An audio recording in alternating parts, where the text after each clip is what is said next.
Dylan's passing away.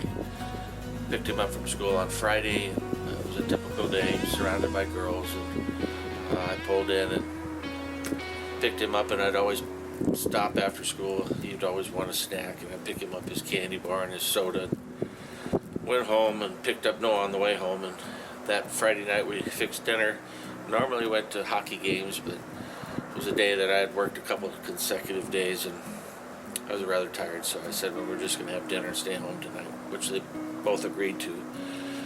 So fixed dinner, and we all sat around and had a good time, and then Dylan went downstairs to the TV room and started watching his movies and TV like he always does. And about 7:30, I made some chocolate chip cookies for him and Noah, and we all had cookies and milk. And about 10 o'clock, he came upstairs and said, Dad, I need a bagel. I'm still hungry. So I made him a bagel, and about that time, I said, Noah and Dylan, I'm going to bed.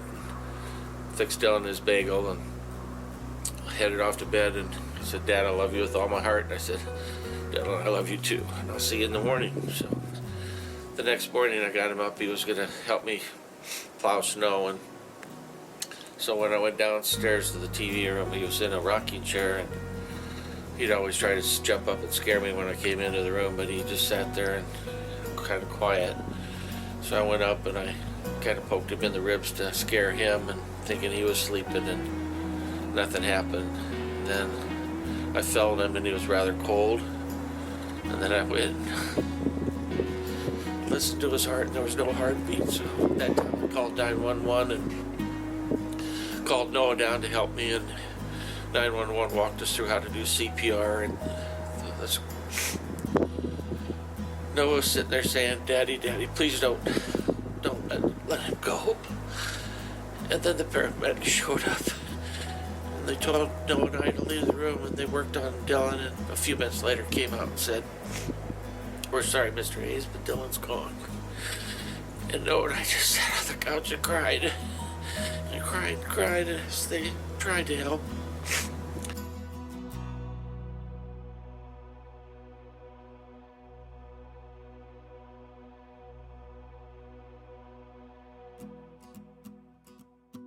Our goal and mission is to educate not only kids but parents about this epidemic and the communication between parents and kids.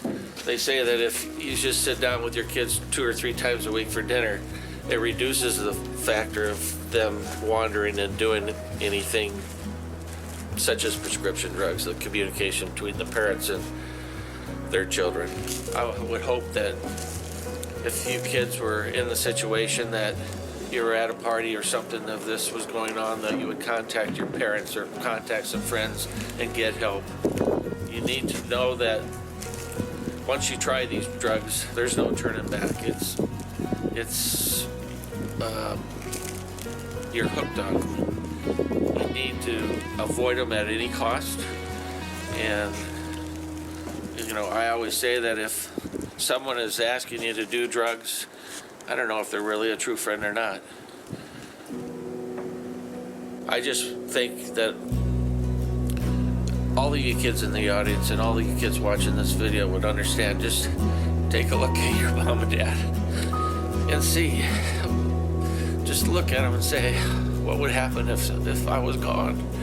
And I don't think your mother, father, either one, it would be the hardest thing they ever gone through. It was the hardest thing for me to ever go through. And I just want you to put yourself in your mother and father's shoe, that the loss of you would be unbelievable loss.